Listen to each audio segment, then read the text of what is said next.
Bom dia, boa tarde, boa noite. A todos os que estão chegando, sejam muito bem-vindos. E os que estão retornando, bem-vindos de volta. Eu sou a Tia Lu e esse aqui é o nosso espaço de leitura compartilhada e bate-papo. E aí, qual é a boa de hoje? Olá, pessoa querida. Eita, tô num zoom aqui. Que tá aqui me dando a honra de compartilhar mais esse momento de leitura com você. A boa de hoje é A Coragem de Ser Imperfeita, de Brené Brown. Hoje é a nossa parte 36. E bora para nossa leitura. Olha, eu tenho um fio de cabelo branco aqui bem na frente, que legal. Bora para nossa leitura. Para quem não sabe, tô querendo que o cabelo fique bastante branco para eu começar a usar tintas fantasia. Mas é isso. Ninguém precisava saber, né? Ninguém pediu essa informação, mas eu dei assim mesmo. Bora lá. Sinais de que a vergonha impregnou a cultura. Culpa, fofocas, favoritismo, apelidos pejorativos e assédio são comportamentos indicadores de que a vergonha impregnou a cultura de um lugar. Um sinal ainda mais claro é quando a vergonha se torna uma ferramenta explícita de gerenciamento. Há alguma evidência de pessoas em posições de liderança praticando bullying, criticando alguém em voz alta na frente dos colegas, repreendendo em público ou implantando sistemas de recompensa para intencionalmente diminuir, envergonhar ou humilhar os subordinados? Nunca estive em uma escola ou empresa que não utilizasse a vergonha. Não estou afirmando que as instituições assim não existam, mas tenho minhas dúvidas. De fato, depois que explico como a vergonha funciona, um ou outro professor me aborda e revela que a utiliza como ferramenta regularmente. A maioria quer saber como mudar essa prática, mas uns poucos dizem com orgulho: a vergonha funciona. Uma razão para a minha certeza de que a ferramenta da vergonha vigora nas escolas é saber que 85% dos homens e mulheres que entrevistei na pesquisa puderam se lembrar de algum episódio de vergonha nos tempos de escola que tenha mudado sua maneira de se enxergarem como alunos. O que torna isso ainda mais espantoso é que quase metade dessas recordações eram o que chamo de cicatrizes de criatividade. Os participantes da pesquisa podiam apontar algum episódio específico em que escutaram que eles não eram bons escritores, artistas, músicos, dançarinos ou alguma outra coisa ligada à sua produção criativa. Ainda vejo isso acontecendo nas escolas o tempo todo. A arte é avaliada segundo padrões rigorosos e é dito às crianças, desde o jardim da infância, que elas não têm dons criativos. Isso nos ajuda a entender por que os Gremlins são tão bem-sucedidos quando se trata de criatividade e inovação. As empresas têm suas próprias dificuldades. O Workplace Bullying Institute, instituto americano que monitora o bullying no local de trabalho, define essa prática como maus tratos repetidos, sabotagem que impede que um trabalho seja executado, abuso verbal, conduta ameaçadora, intimidação e humilhação. Uma enquete feita em 2010 pela Zogby International, a pedido da WBI, concluiu que cerca de 54 milhões de trabalhadores americanos, só nos Estados Unidos, 37% da força de trabalho do país, já sofreram bullying no trabalho. Além disso, outro relatório da WBI revelou que, em 52,5% das vezes, os trabalhadores afetados disseram que os chefes nada fizeram para interromper um bullying. Isso quando o bullying não vem do chefe, né? Faz aí uma reflexão, você já sofreu bullying no trabalho? Todo mundo. Eu acho que se fizer uma reflexão, a maior parte das pessoas, todo mundo é muita gente, né? Mas a maior parte das pessoas, eu fico com mais do que 37% aqui no Brasil, gente.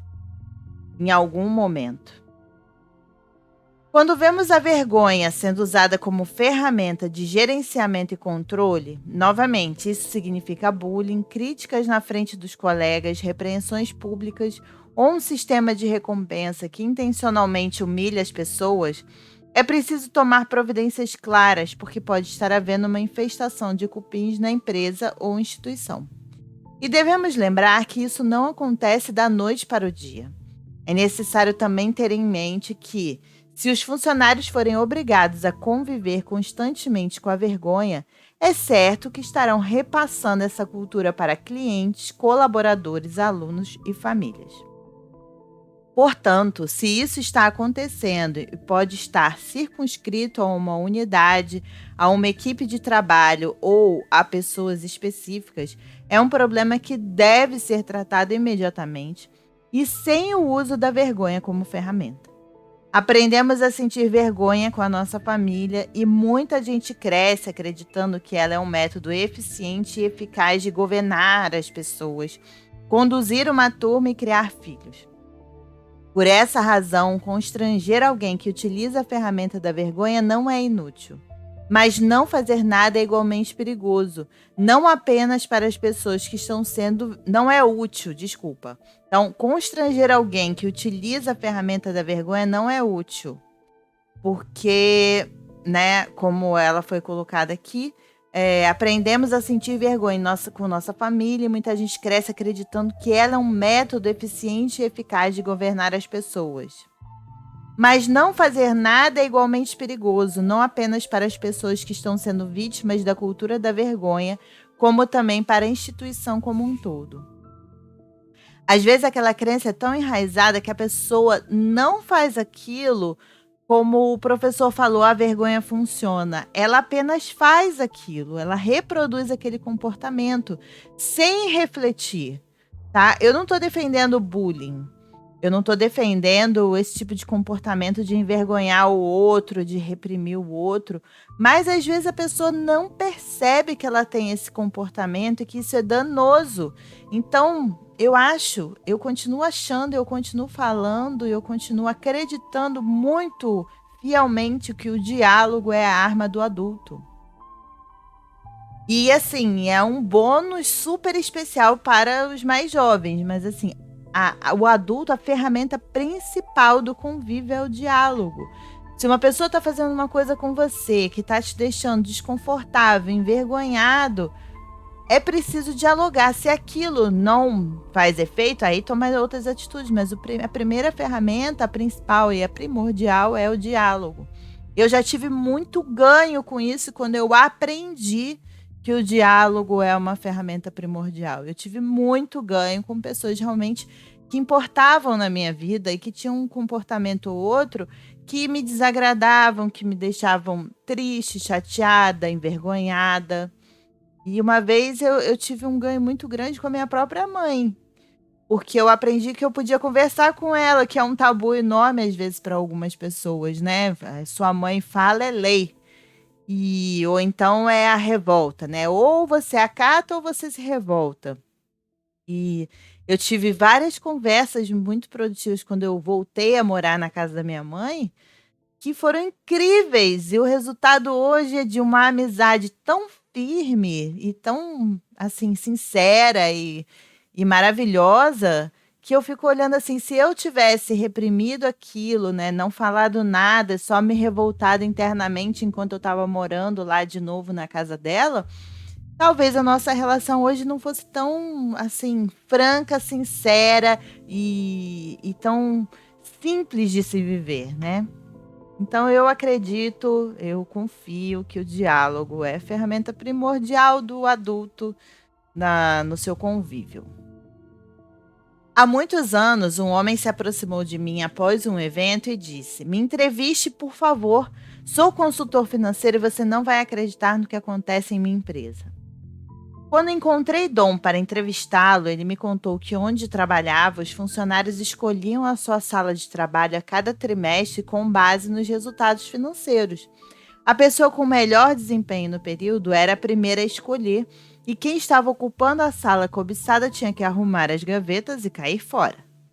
Ele balançou a cabeça e sua voz ficou um pouco rouca quando disse: "Como obtive os melhores resultados nos últimos 6 trimestres, seria possível pensar que eu gosto desse método, mas não gosto. Na verdade, eu odeio isso. O ambiente fica horrível." Ele me contou, então, que depois dos resultados do trimestre anterior, seu chefe entrou em sua sala, fechou a porta e lhe informou que precisaria remanejar as salas. A princípio pensei que meus índices haviam caído, mas ele logo me disse que não importava se eu tinha os melhores resultados, nem se eu gostava da minha sala. O objetivo era aterrorizar os outros membros da equipe. Ele disse: rebaixá-los em público constrói o caráter, é motivador. Então esse é o tipo de pessoa que sabe o que está fazendo. Ele sabe que ele está envergonhando as pessoas e ele acha que isso é uma ferramenta válida. Então isso já é um outro ponto, é um outro lugar dentro da sociedade, né? A pessoa que faz isso sabendo que é aviltante, que é humilhante, que a pessoa fica envergonhada, mas faz isso porque acredita que aquilo vai ser positivo no fim das contas. Aí já é um outro tipo de conversa, né? Um pouco mais elaborada e um pouco mais difícil. Antes do final de nossa conversa, Dom me revelou que estava procurando emprego. Sou bom no que faço e até gosto do meu emprego, mas não fui contratado para aterrorizar pessoas. Eu não sabia porque estava tão infeliz, mas depois de ouvir a sua palestra eu descobri. É por causa da vergonha. Está pior do que nos tempos do colégio. Agora vou achar um lugar melhor para trabalhar e pode ter certeza de que meus clientes vão querer me seguir. No livro Pensei que Era Só Comigo, conta a história de Silvia, uma produtora de eventos na faixa dos 30 anos que deu início à nossa entrevista dizendo: eu queria ter sido entrevistada por você há 6 meses. Eu era outra pessoa, completamente oprimida pela vergonha. Quando lhe perguntei o que queria dizer com isso, ela explicou que ouvira uma amiga falar sobre minha pesquisa e resolveu se voluntariar porque sua vida tinha sido transformada pela vergonha. Havia pouco tempo ela passara por uma importante reviravolta quando se viu na lista de perdedores em seu trabalho. Após 2 anos do que seus chefes chamava de um trabalho impressionante e vencedor, ela cometera seu primeiro grande erro, que custou à agência um cliente importante. A reação dele foi colocá-la na lista dos perdedores. Ela me disse: meu chefe mantém 2 quadros brancos na porta de sua sala. Um com a lista de vencedores e outro com a de perdedores. No instante, fui de um para o outro. Ela confessou que por algumas semanas mal conseguia trabalhar. Silvia perdeu a confiança e começou a faltar ao trabalho. A vergonha, a ansiedade e o medo tomaram conta dela. Depois de 3 semanas muito difíceis, ela pediu demissão e foi trabalhar em outra agência. A vergonha só triunfa nos sistemas em que as pessoas desistem de se comprometer com algo para se protegerem. Quando estamos desmotivados, nós não nos mostramos, não contribuímos e deixamos de nos importar.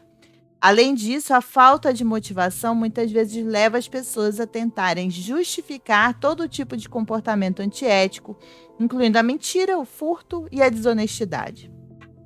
Nos casos de Dom e Silvia, eles não apenas desistiram, eles foram embora e levaram seu talento para o concorrente.